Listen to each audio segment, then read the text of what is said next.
inta wadayaal aad baad mahadsantihiin idilkiinba meel walba aad naga daawanaysaan halkan waa Home Cable TV maanta waxaan soo booqanay magaalada St. Cloud ee gobolka Minnesota gaar ahaan guriga uu degan yahay Dalmar yare Dalmar horta aad baad mahadsan tahay in aan marti kugu ahay gurigaaga xilli lagu jiro sabti axad oo maalmihi fasaxaaga ah oo halkan adiga iyo akhyaar badan aad ballaarsateen baashaal badan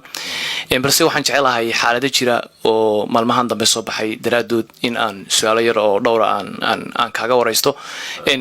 su'aasha ugu horeysan dad badan ku weydiinaya waxa weeyaan waxaad soo saartay hees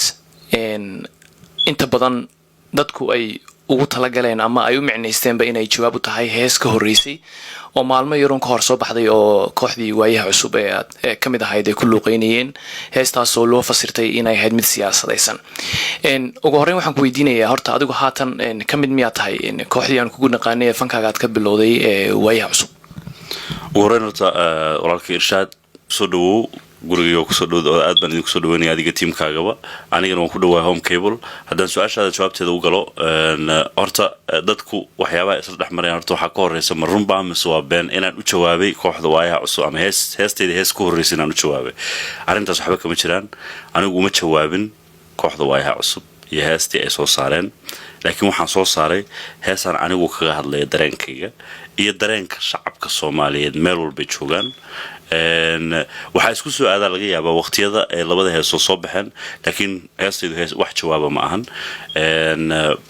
haddii kale haddaan usoo galo arrinta oo inaan ka baxay waayaha cusub iyo in kale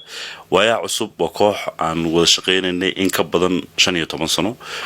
waqti badan oo aad u wanaagsan aan soo qaadanay wanaag badan iyo walaaltinimo badan dhex martay bulshada Soomaaliyeed waqti waliba aad iyo aad xaaladooda u adag tahay aanu la qaybsanay dhibaatooyinkii jiray maxaan ku raadayay ka bixitaanka waayaha cusub ma ahan easy aan dhihi karo waan ka baxay waayaha cusub laakiin xaaladan lagu jiro iyo mowqifka ay qaateen qayb ka mid ah waayaha cusub oo ay maxaan ku inay ku dhaleecayaan ama ay ku aflagaadoodaan dawladda Soomaaliya anu mowqifka lama qabin markaan u arkay bulshada Soomaaliyeed sida reactionka ay ka bixiyeen iyo iyaga go'aanka ay qaateen iyagoon qofna kala tashanin waxaan go'aansaday anigu inaan banaanka ka joogo kaligeena ma ahan inta badan kooxda waayaha cusub waa arrin aanu ka simanahay weeyaan on isku wada raacnay okay waayahay dabcan waxaad kamid ahayd shakhsiyaad fara badan oo ka bixiyay falanqeeyay heestaasi oo waxaan arkaynaa in barta aad ku leedahay baraha bulshada aad ku soo qortay in heestaasi aanad ku faraxsanayn isla markaana aan mid qurux badan kula muuqan inta waan ka warqabnaa haatan waxaad sheegtay Dalmaro in heestii aad soo qaaday aanay jawaab u ahayn haddana haddii loo fiirsado inta badan waxay tagaysaa in ay ku socoto barnaamijkaasi ama heesta ay soo saareen kooxda waaye markaan intaas oo dhan isku soo duubnaan ka imaado su'aashan qaba waxay tahay adiga ahaan heesta ay soo qaadeen maadaama ay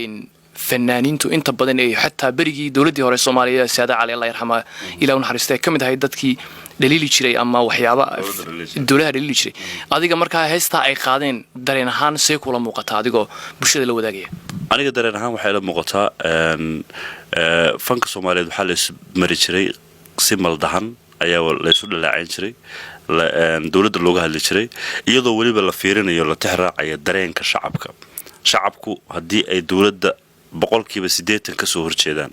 dawladuna ay dhaliilo badan ay sameynayso waa xaq inaad ka hadasho adigu waliba still tixraacaya fanka Soomaaliyeed wadadii loo mari jiray adigoo maraya laakiin ma qabo wadankii oo maanta hadeertaan ummadda Soomaaliyeed waxa ka farabadatay qarax baa inta ka dhacay qof baa dhintay hebel baa la dilay meel baa la qarxiyay qabiil hebel weerar ku qaaday dadkii iyagoo intaas oo dhibaato maanta ku dhex jira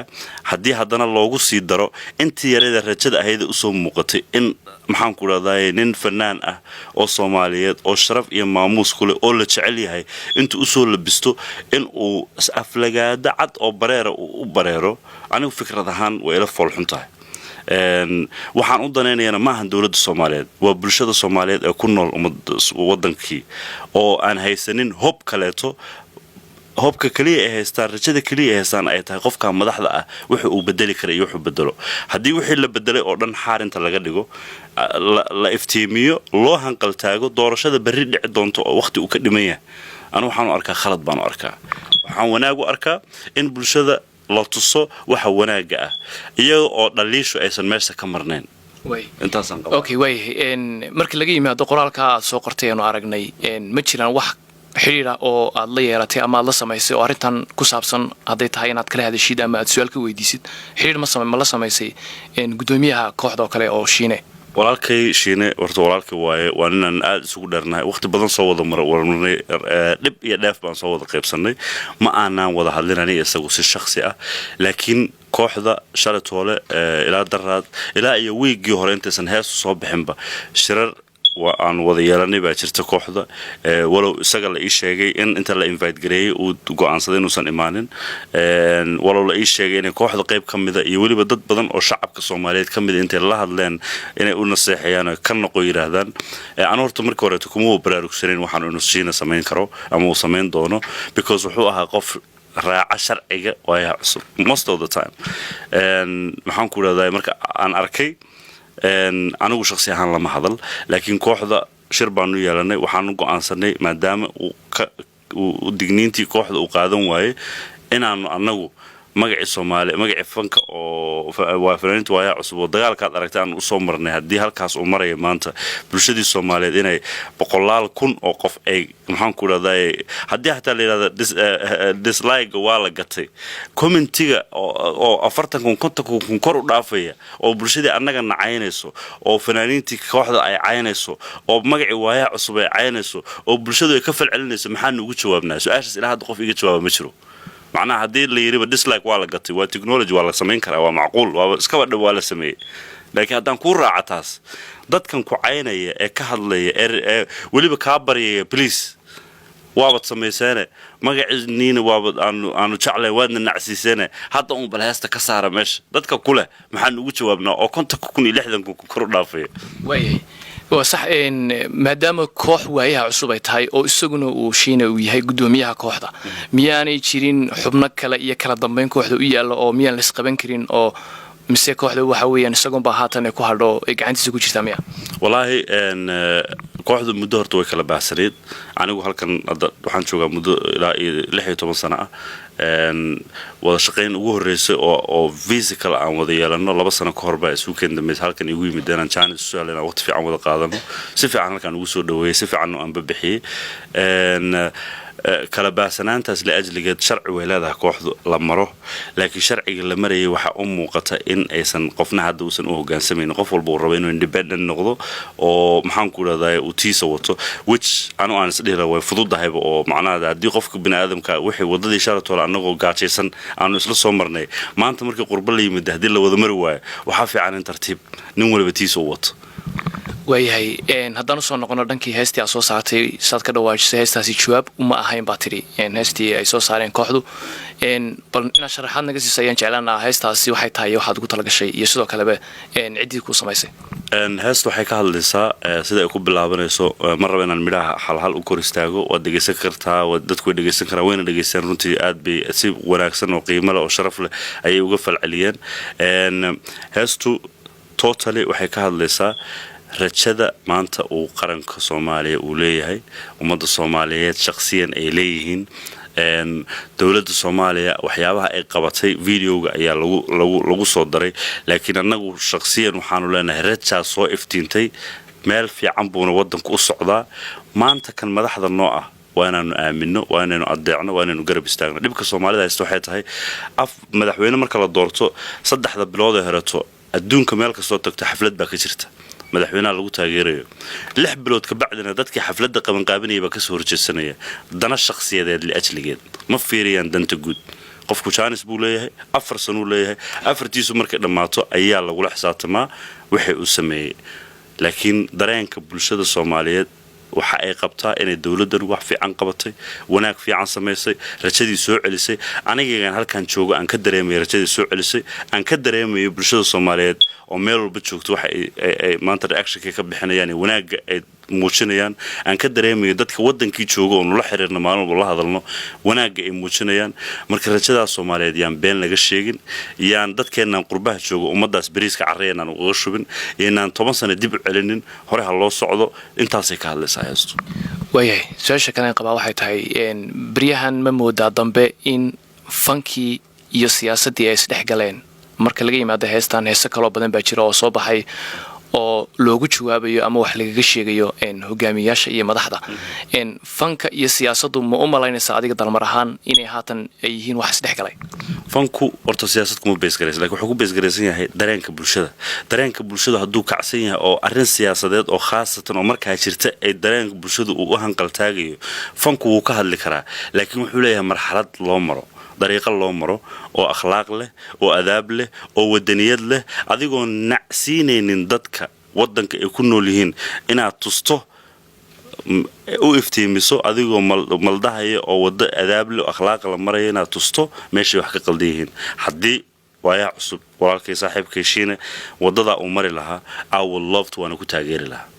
laakiin wada oo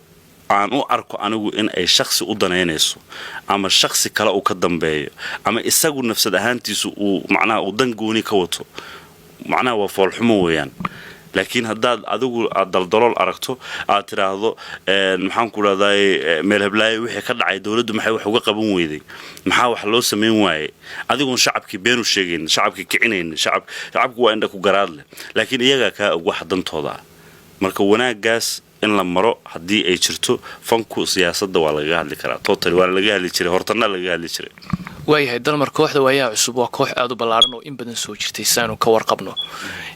haatan haddii saad ka dhawaajiseen aad khilaaf uu meesha soo galay oo aad u aragtaan shiine in uu awoodii kooxda uu ku tagrifalayo miyaanay qorshaha idinku jirin ama miyaanay habboonayn inaad kooxda badbaadisaan isagana aad gaar u xukuntaan maadaama haatan ay arrintu eg tahayba in kooxdii waayaha cusub iyo shiinaba laysla tuurayo may waa sax way arrinta ka hadlayso waa qorshe noo qorshaysan ma ka bixitaanka anay hadda aan leeyahay waan ka baxayaa kooxda ama waan ka baxay kooxdu waa waxaanay igu kooban laakiin waan kuu sheegay waana kaaga bilaabay ma aha go'aan aan qaadan karay keligay wuu noo socdaa shirar baan noo socda annagoo aanu darahana uga tashanayno waa la arki doonaa maalmaha soo socda waan ka wada hadli doonaa laakiin wax hadda degdeg oo leeyahay kooxdii waa burburinaynaa because of shakhsi ama shiina madaxiisa loo burburinaya ma jirto weli wayahaad waa mahadsan tahay maxay tahay fariinta ugu dambaysa ee aad fari doonto ama aad u gudbinayso fanaaniinta iyo sidoo kaleba siyaasiyiinta arrintan isku haysta heestan heesta kasakow heesta anu waxba kama oranayo dadku iyagu ha qiimaystaan laakiin dadka shacabka Soomaaliyeed meel walba joogaan hal arrin baan u sheegayaa dawladnimo taageer shakhsi ha taageerin shakhsigu maanta wuu noo imanayaa berri wuu naga tagayaa mid kale noo imanaya laakiin waxa u baahan inaynu ilaashano waa dawladnimada hala taageero wabillahi tawfiiq aad baad mahadsan tahay waan ka mahadcelinaynaa adiga iyo asxaabta kale kula caawineysaba barnaamijkan aad naga aqbasheen tan iyo kulanti dambe haddii Allah uu wada ogolaado waxaan ku dhaafi doonaa assalaamu calaykum waraxmatullaahi tacaala wabarakaatuh